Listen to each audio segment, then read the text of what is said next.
Hello and welcome to another episode of Scope. I'm Tracy Pa. Papua New Guinea, located in the Pacific region, does not experience snow nor winter. However, melted ice has greatly impacted our climate immensely. Hence, this year's World Water Day theme is glacier preservation and calls on countries around the world to preserve ice to save life. Many Papua New Guineans are not aware of the impact of preserving glaciers.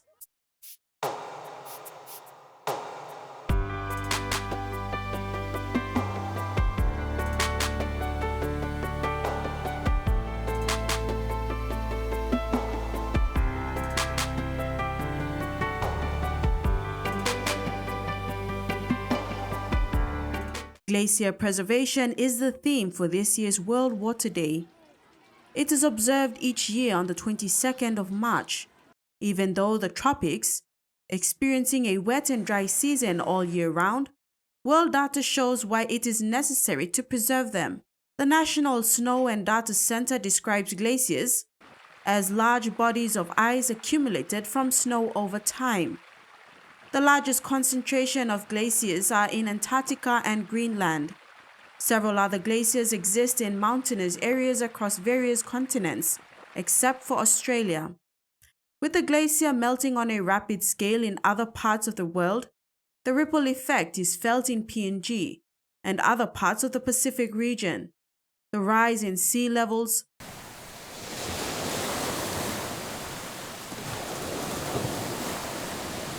saltwater intrusion, and water security issues are but a few of them.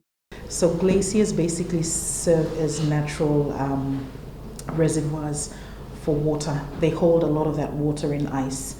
Now with climate change, a lot of those glaciers are melting, and what the actual impact that has is on us as a country in the tropics that doesn't usually have snow, is that impacts on sea level rises, saltwater intrusion like Amos mentioned, and all of that has different impacts in our communities. She added that there is also the first wave of climate refugees in the country. This was when the 2,600 people migrated from the low-lying Carteret Islands to Bougainville. This may be considered the first instance of an entire island community attempting to resettle due to sea level rise. The action now for PNG is to look into water security. Like make people aware that what they do at the local level impacts the water security, how much water they can use for themselves at the end of the day. Several key initiatives were made in villages in the space of looking for clean water supply.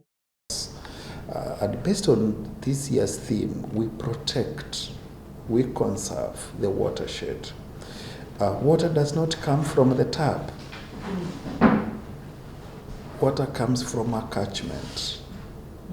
And it's important for all of us, communities, development partners, implementing partners, donors, to put effort together so that we conserve.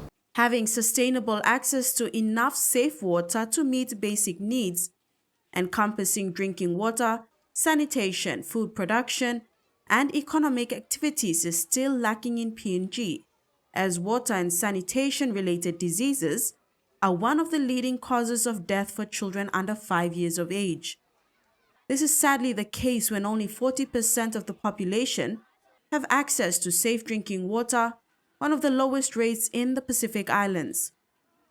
Water Sanitation and Hygiene or WASH Portfolio Manager Amos Musembi highlighted the work of World Vision since its inception in PNG in 1974, before independence, speaks of its commitment to promoting good hygiene practices like hand washing in the communities and help improve access to safe water and improve sanitation. Vision operates in 5 regions in this country, and we all understand the gravity of polluted water sources, the gravity of insufficient sanitation, the gravity of the need to accelerate the hygienic promotion. 94,000 people with safe, clean water. And it's our aspiration that we want to push these figures high, more so covering schools and other institutions like health facilities and community at large. Representing the government in the business of water in schools and partnership with World Vision, Avea Avaroa, Assistant Secretary, WASH in Schools, at the Department of Education, spoke about improving menstrual health management for girls. To implement the school component of it, we came up with a WASH in Schools policy. This is aligned to the bigger government's national WASH policy. So in the WASH in Schools, we are more specific to issues that concerns our institutions and our schools. So you did mention, yes, you are rightfully saying here that we have areas that concerns menstrual hygiene. We also are mindful of our gender issues. So in schools we are looking at WASH from the inclusive WASH perspective.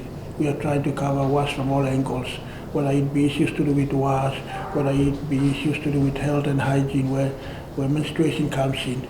You know, we also have our girls as one of those target groups where their needs are attended in the facilities that we have in schools. So we have to have water that is sufficient enough to cater for girls' needs. He elaborated on the importance of having all schools supplied with clean water and knowing how it is accessed and whether it is of good quality for the children. World Vision shared that they cover most of the rural schools in Western Province and the autonomous region of Bougainville, attending to more than 50 schools with safe water sanitation, and access to proper water and sanitation is crucial for all. However, children are mostly emphasized because contamination is more harmful to kids. The last 3 weeks we've managed to have the last 3 weeks we managed to have a bigger forum here for World Vision, which is supported by World Vision US, where we're coming up with what we call WASH plans and targets for the next 5 years. And these are our roadmap towards actualization of safe water. And with that roadmap, we have been able to support Delta Fly districts. And we've already actualized one district WASH plan for Delta Fly. In the couple of weeks, we are moving into Nipakutubu, and before end of April, we'll have already developed a district WASH plan for Nipakutubu. And our aspiration is for every district that we work in, we want these districts to have functional, operational district WASH plans. Securing safe water and conserving it is still a continuous process in the country. As Musembi stated, we must conserve water every day. Simple things include taking shorter showers and fixing leaks or turn a water when not in use. Abbreviated Eden, our next story is about an empowerment program that equips locals to provide health awareness to members of their communities with the little resources they have.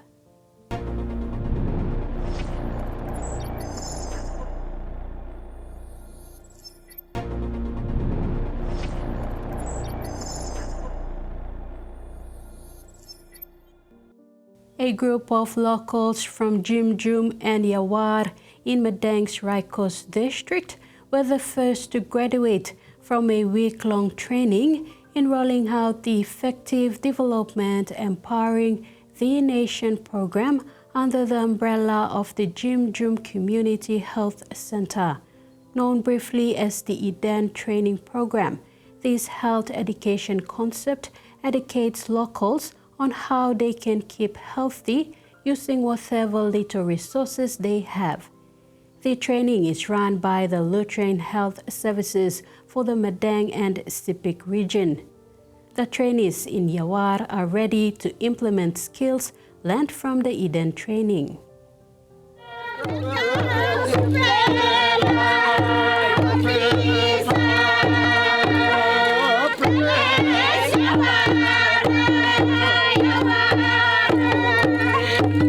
Formerly known as the Healthy Island Concept, the Effective Development Empowering the Nation program was not realized due to lack of commitment from relevant stakeholders. In 2014, Eden was introduced to Lutheran Health Services, who have taken ownership driving this concept under its health promotion section in public health.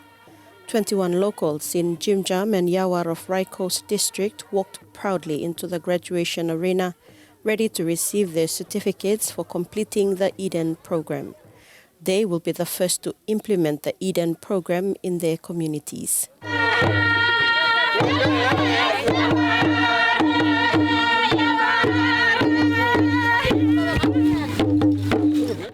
Trainings in the Medang-Sepik region began last year with community health workers in Medang and the East and West Sepik provinces. Eden trainings are captured in 4 main pillars: holistic, community ownership, development and multiplication. Jimjam Health Center is the first, with the support of the 21 trainees, to have the Eden program rolled out. It can now source external donor funding to assist with implementation before an evaluation is carried out. The evaluation will involve an assessment of successes and challenges in order to prepare for 2026. Sister Rondi Maso, Health Secretary for the Medang-Sepik region, stated that their key priority is to work with communities, the government, and Lutheran Health Services to ensure this program is a success. In addition, Sister Maso said there must be government recognition, including that of the Medang Provincial Health Authority in support services. PHA na government tu mas look sabi also mipla gat training institution about some powerhouse mipla like look now lo come up behind him is the national health plan and stuff mipla mas come out rousing can the CHS na make him come up with some corporate plan bla mipla Lutheran health services so that mipla mas implement him mipla mas make him work can decorate him book. Eden allows for communities to take ownership of their hygiene and health practices, avoiding preventable diseases and illnesses. It helps communities to be more aware of their surroundings and share ideas on how they can be able to manage their health with whatever resources their health facility is able to provide. Community blah look out him all mama get bell, look out him good all beginning can sick. So me play like give him ownership you go back to you.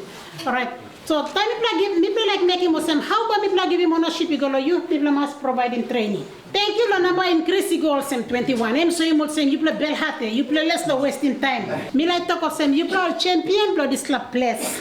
This club community by you play work boom one time. So I'm come up on the role model place because I'm pioneer blow this club training, Eden training, and me incorporate him organize something and it this club some WASP project, nutrition, TB, organize curative and public health problem. We're going to integrate him one time and into this Eden training. So I'm on the big program and program the government. Because so in after rolling now, Christian Health Services kisim can burukim can mipla Lutheran kisim burukim can make him can mipla like implementing through the community level engaging the organ.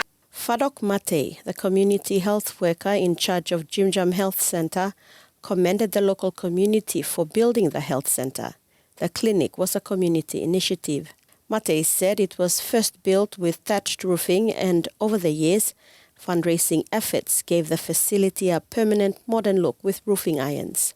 Now Jawar mitok thank you. The display can you be at walking. Me buy 46 plus seat couple of fundraising you me. No channel says to me helping me lo healthcare building inside bowling outside bowling couple you buy.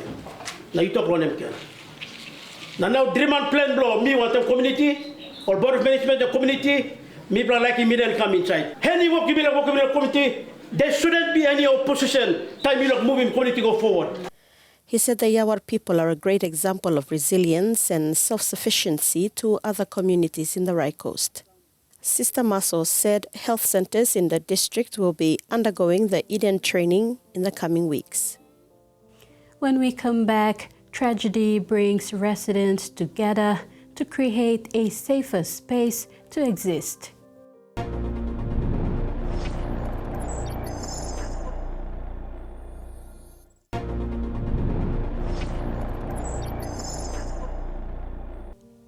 For he is The residents of Watermark Estate at Barony Mosby Northwest have been subject to robbery, assault and harassment from residents they believe reside in the Barony Dam settlement.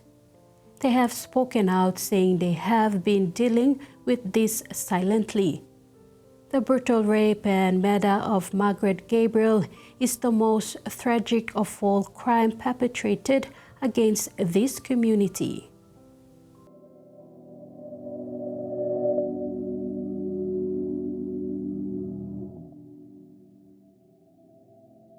Less than 2 days after Margaret Gabriel's mutilated body was found just behind the housing estate she resided in, residents at Barony settlement were forced to find refuge elsewhere.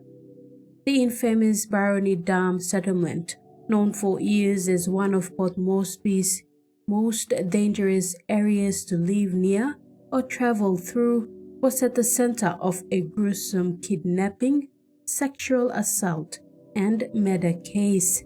The Barony settlement in Mosby Northwest Electorate has evolved over time, but the notorious tag it has since carried remains.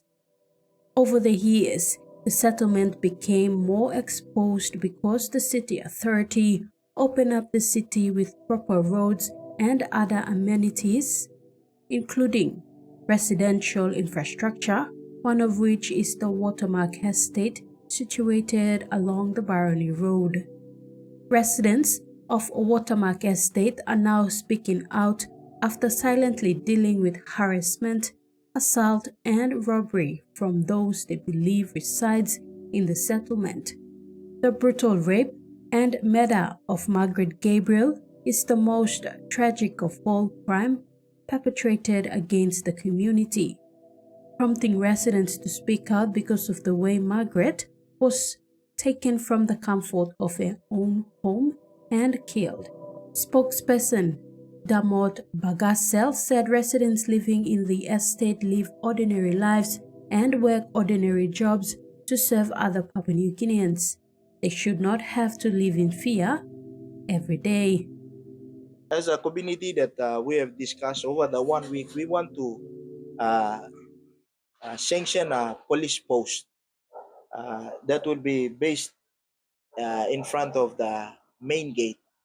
So the police post will serve as an area where police can come and they can patrol. Whilst they are patrolling, this is somewhere that they can come, and it's something that they can use. It's a post that they can use to launch out to other of their operational areas. So I think the state, as a community, we are in talks of trying to relinquish this area so that we, as the community, through an association, will work with the police and with the National Capital District to ensure that this becomes a police post.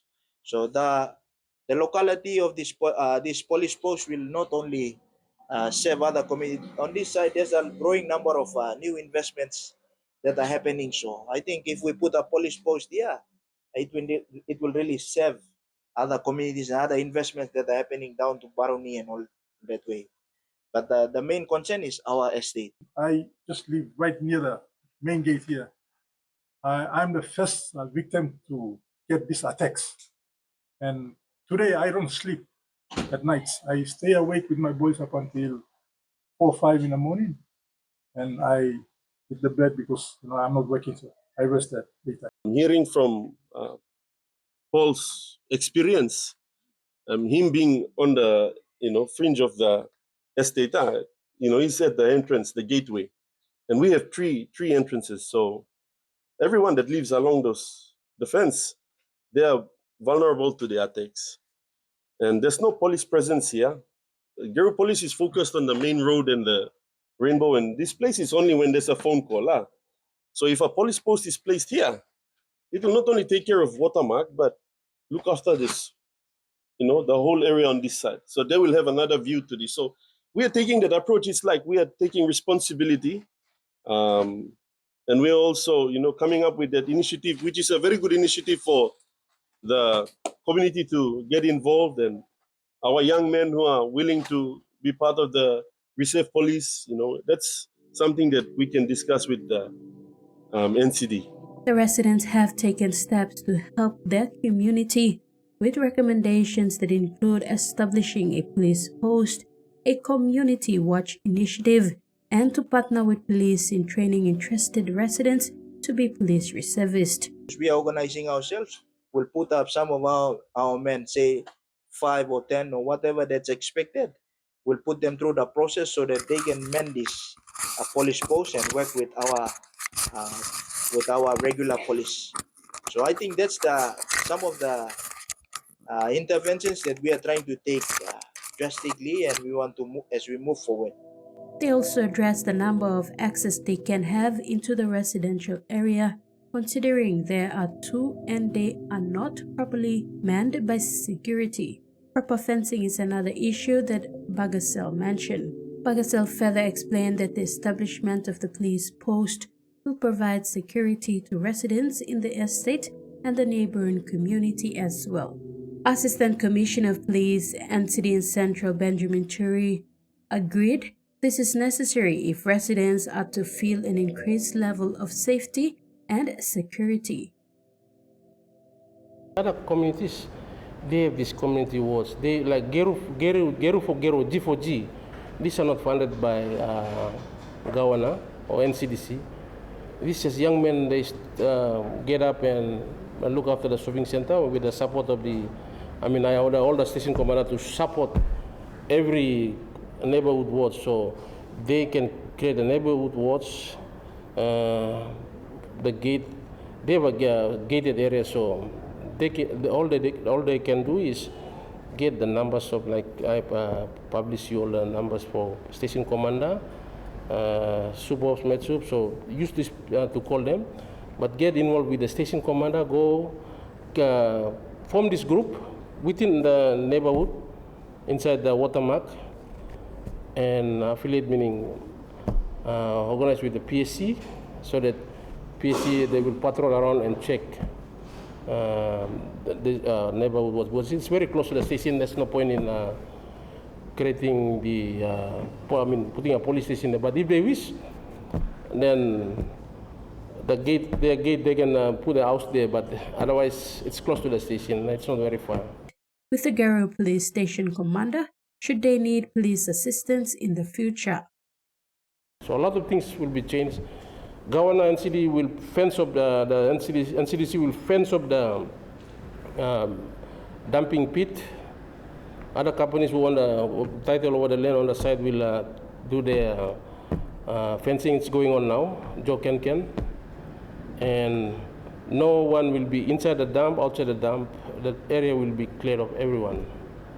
For the long term of the city, this place will be safe. So.